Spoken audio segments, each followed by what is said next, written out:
The first light of morning broke over the quiet fields of the Midwest, but for many American farmers, it felt like the darkest dawn in decades. News came suddenly, like a siren across the heartland. Cargo ships filled with American soybeans had been turned away at ports across Africa. The value of those ships was said to reach $124 billion. Yet the real message was far greater than money. Africa had stood up and declared that its farmers would come first. For the families of Iowa and Illinois who rise before sunrise to work the soil, the shock was immediate. Silos were already full, bank loans already heavy, and now a lifeline to foreign markets seemed to vanish overnight. A farmer who had prayed over his fields just the evening before now faced a horizon clouded with fear. His wife worried about how to keep the family home. His children asked whether they could afford college next year. These are not distant headlines. They are real lives in small towns across America. At the same moment, far across the ocean, a different story was unfolding. In Burkina Faso and Ghana, farmers gathered with their families to celebrate. Children ran barefoot through rows of freshly planted crops. Local leaders proclaimed that Africa would feed Africa. For those communities, the rejection of American soy was not just a policy decision, but a victory for dignity, for the right to provide for their own people after generations of dependence on foreign imports. This sudden contrast between despair in American barns and joy in African villages raises a question that cannot be ignored. What does it mean when one continent's suffering becomes another continent's triumph? Is this a moment of betrayal, or is it the birth of a long overdue independence in global agriculture? If you care about family farms, food security, and America's place in a changing world, stay with us. This story is larger than soybeans. It is about survival, power, and the destiny of nations. The shock that spread across America did not come slowly. It struck like a thunderclap in the middle of the night. In Washington, the president was woken up at 3 o'clock in the morning. Phone lines to Congress lit up as farmers from Kansas, Iowa, and Indiana demanded answers. Wall Street traders, still in their suits from the previous evening, rushed to their desks before dawn as the agricultural index collapsed. In towns across the Midwest, neighbors gathered at diners with coffee cups shaking in their hands, wondering how the world had changed overnight. At the same moment, thousands of miles away, the mood was entirely different. In Burkina Faso, Ghana, and Kenya, families poured into fields at sunrise not to mourn, but to celebrate. Tractors moved forward with banners that read, "Africa will feed Africa." In village markets, soybeans grown on African soil were lifted high in baskets as symbols of freedom. Farmers who had once felt crushed by cheap imports now looked at their children with pride, believing that a new generation would not grow up in dependency. One of those farmers, a man named Musa in Burkina Faso, spoke to local radio. For years, he said, he had watched his soybeans rot unsold while imported crops filled the stalls. Now, for the first time in his life, he saw buyers choosing his harvest. To him, this was not only about money, but about dignity. His words echoed through the airwaves and into homes across the continent, inspiring countless others who had felt invisible. Meanwhile, American voices told a very different story. In Iowa, a farmer named David opened the door to his grain silo and faced mountains of soy with nowhere to go. He admitted to reporters that he had taken out a loan last season, trusting that Africa would remain a steady market. Now the bills were due, the soy was unsold, and he felt betrayed by a system that had promised security but delivered only uncertainty. His story became a symbol on American television of the pain sweeping across the Farm Belt. International reactions came quickly. Brazil and India announced new agreements with African nations to supply agricultural machinery, training, and technology. China moved fast to guarantee that it would purchase African soy, ensuring that farmers there would not face the risk of oversupply. To the African Union, these partnerships were proof that Africa no longer needed to rely on a single supplier. To Washington, they were a sign of a global realignment that could weaken American power for decades to come. In living rooms across the United States, seniors who remembered the oil crisis of the 1970s watched the news with unease. Then it had been oil. Now it was food. The same question returned like an old ghost. What happens when the lifeblood of an economy is no longer secure? Could this be another moment where a foreign decision reshapes the American way of life? The clash of emotions was striking. In America, headlines used words like catastrophe and betrayal. In Africa, the language was freedom and sovereignty. On social media, young Africans posted videos of farmers singing in their fields, while American commentators warned of economic collapse.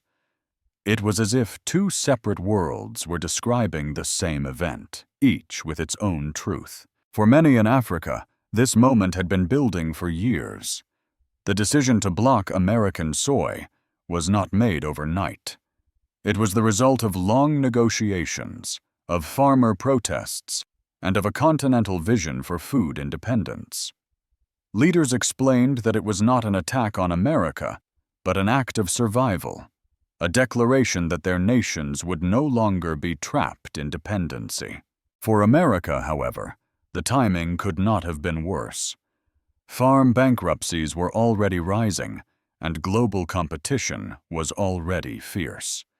The rejection from Africa cut deep, not only in dollars, but in pride. Lawmakers warned that the farm lobby, one of the strongest voices in Washington, would not remain silent, and tensions inside the Capitol began to boil. The world was left to wonder what this sudden reversal meant. Could the strongest agricultural exporter on Earth truly lose entire continents in a single night? Could Africa sustain its promise of self-reliance, or would outside pressure force it to retreat? Why did African nations choose this exact moment, after decades of silence, to take such a bold step? And perhaps the most haunting question of all for American families is whether this was really an act of hostility or a cry for fairness that their country had failed to hear until it was too late. Across Africa, the decision to block American soybeans was not simply about trade. It was about reclaiming control over daily life. Governments moved quickly to support their own farmers. Subsidies were announced to help small cooperatives.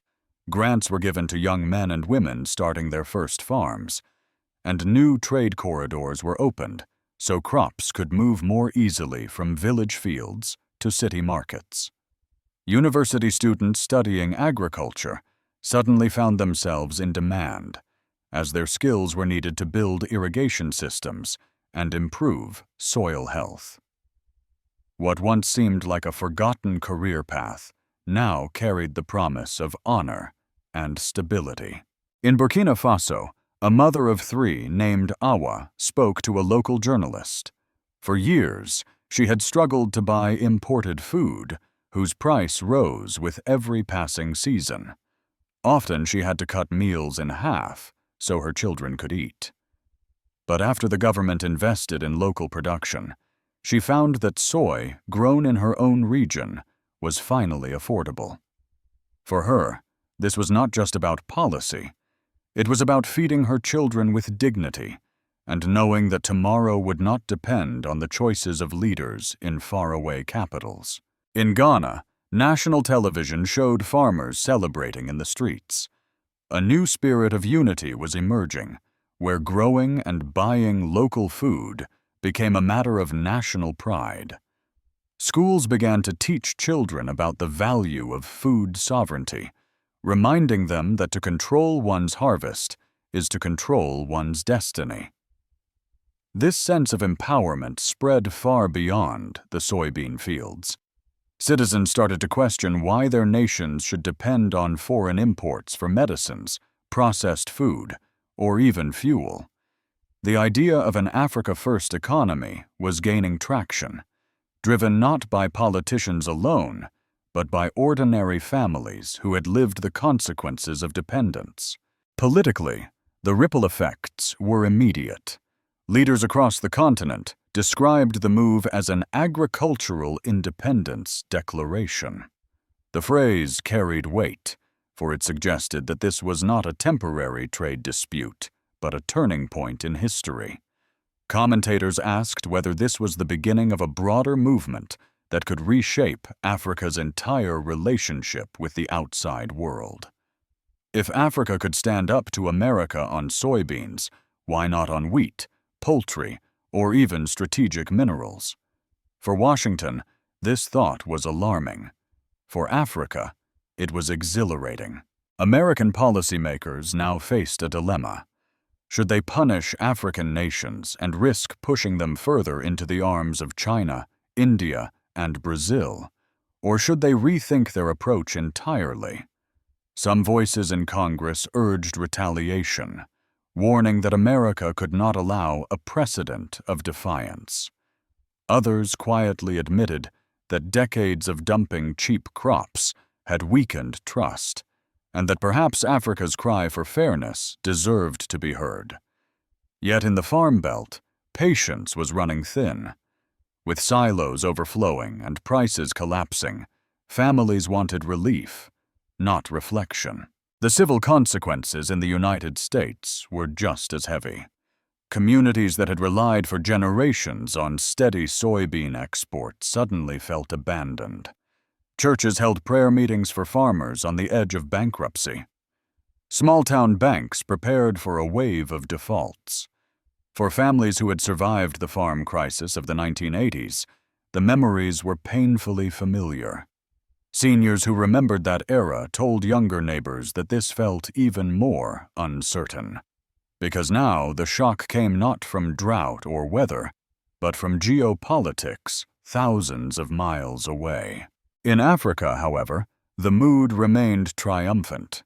What had started as a ban on American soy had turned into a cultural revolution.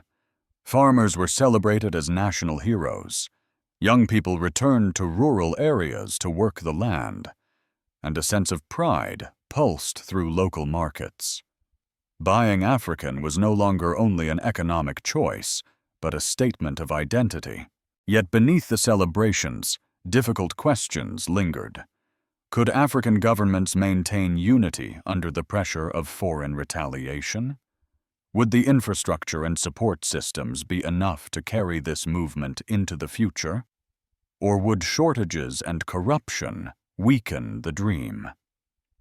For families in both continents, the stakes could not be higher. Parents in Burkina Faso and in Kansas share the same desire: to feed their children and protect their homes. The difference is that one group feels newly empowered while the other fears being left behind. And the world is left to ask whether America can adjust to this new reality, or whether it will fight to hold on to an old order that no longer exists. In Washington, the rejection of American soybeans was felt not only in the Farm Belt, but also in the halls of power. Trade representatives rushed to microphones, promising swift retaliation. Some spoke of taking the case to the World Trade Organization. Others threatened to cut foreign aid or impose sanctions on the very nations that had dared to say no. Yet behind the tough words, there was an unmistakable sense of panic. For decades, food had been one of America's strongest tools of influence. If Africa could turn away from soy, what else might follow? In the Midwest, the political temperature rose quickly. Senators from Iowa, Illinois, and Indiana warned that this crisis was a matter of national security. They reminded colleagues that farming was not only an economic activity, but also the backbone of rural America, the source of stability for millions of families, and an anchor of political power. The farm lobby, one of the most powerful forces in Washington, demanded answers. They saw their farmers drowning in debt, while foreign partners signed new deals with Brazil, India, and China. Their message was simple: America cannot afford to lose its place at the global table. The global stage was shifting rapidly. In Beijing and New Delhi, officials praised African leaders for their courage and offered immediate support. Brazil saw a chance to expand cooperation, sending delegations to explore joint ventures in seed technology and irrigation. Even European traders, once confident that Africa would always rely on imports, began to renegotiate contracts on fairer terms. Each of these moves showed that Africa was no longer a silent player, but a partner that others were eager to court. For older Americans watching the news, the moment carried a sense of déjà vu. Many remembered the oil embargo of the 1970s, when a foreign decision shook the foundations of daily life in the United States. Back then, lines at gas stations stretched for blocks, and families worried whether they could drive to work. Now, the fear was about food. If America could lose an entire continent's soybean market, could it also lose access to other agricultural partners? Was this the beginning of a larger unraveling of American influence in trade? The most troubling question was what this meant for national security. For decades, American leaders believed that controlling food exports gave them leverage. By tying aid or grain shipments to political compliance, Washington held influence across the developing world. That leverage was slipping away. If food could no longer guarantee loyalty, what tools would remain, and how would rivals like China fill the vacuum? In Africa, the narrative was clear. Leaders insisted that the decision was not about hostility toward America, but about fairness and survival. They declared that no child should go hungry, while foreign corporations profited from their soil. These statements resonated across the continent, carried by radio, television, and social media. Young Africans repeated them proudly, while elders nodded with recognition that history was turning a page. For the United States, the challenge was deeper than trade. It was about pride, identity, and the belief that America would always set the rules of global commerce. Losing Africa's soybean market signaled more than economic loss. It hinted that the world was ready to move on without American permission. That realization struck hard in Washington boardrooms and on family farms alike. The question now is whether America will respond with humility and partnership, or with anger and punishment. History suggests that retaliation is often the first instinct, but this time the costs could be higher than expected. If the United States doubles down with sanctions, it may push Africa further into the arms of new allies.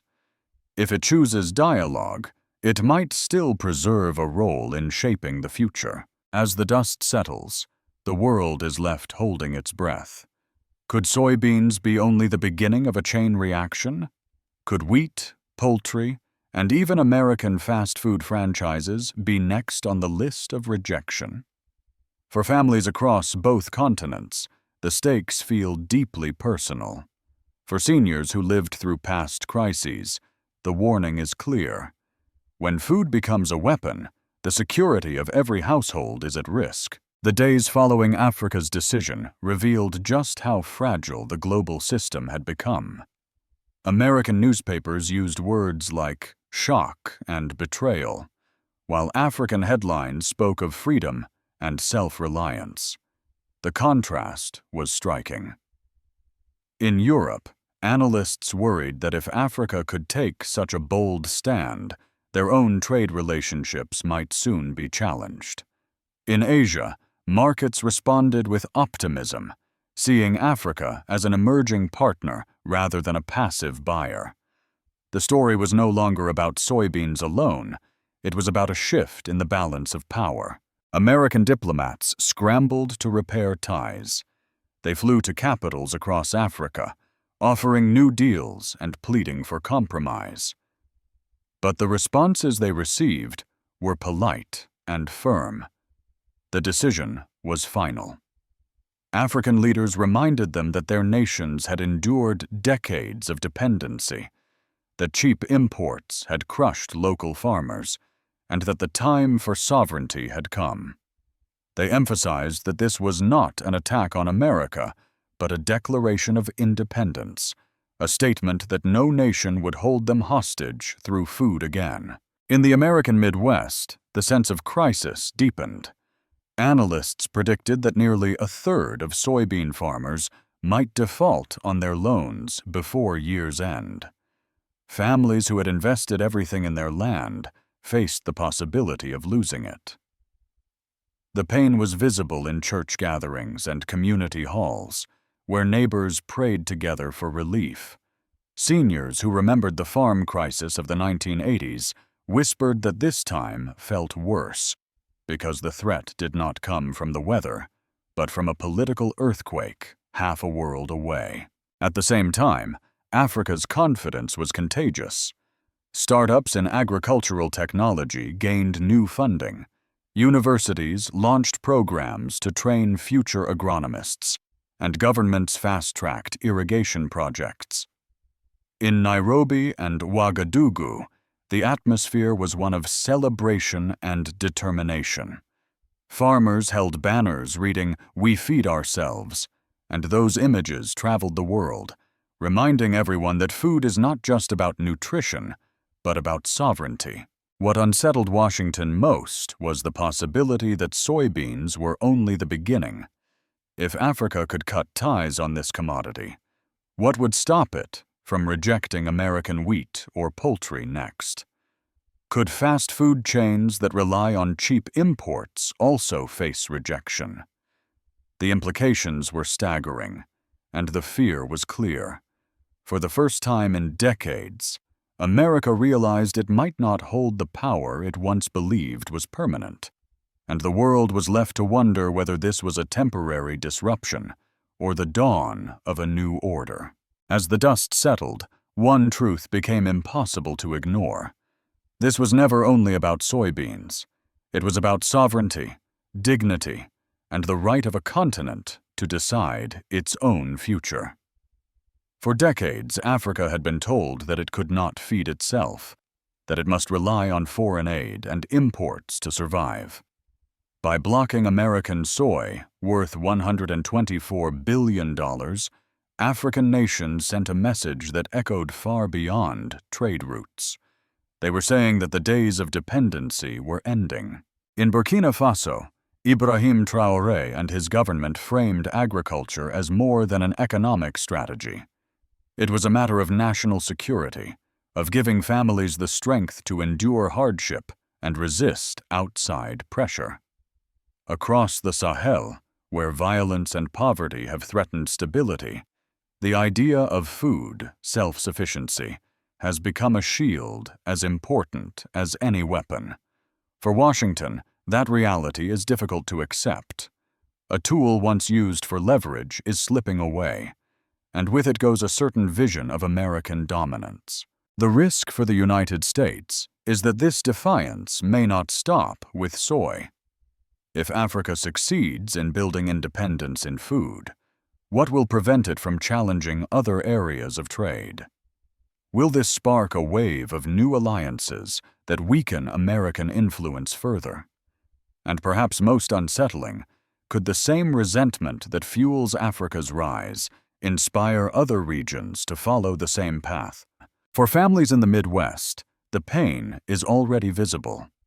Farmers face overflowing silos, unpaid debts, and the fear that their children may not inherit the land they worked so hard to preserve. For families in Africa, the moment carries hope. They see themselves no longer as the last in line, but as pioneers shaping their own destiny. Two continents, two realities, tied together by one decision. This is the point where reflection is necessary. Is Ibrahim Traoré a bold visionary leading Africa toward stability, or is he walking into storms that may one day overwhelm his country? And for America, the choice is just as stark. Will it answer with humility and partnership, or with anger and punishment? If this story has touched you, pause for a moment and think about what justice, family, and faith mean when nations rise or fall on the strength of their harvests. Share your thoughts. Let them become part of the wider conversation. History will remember not just the farmers in the fields, but also the voices of those who recognized the weight of this moment. May God bless the families who work the soil on both continents, and may peace guide Africa's rise.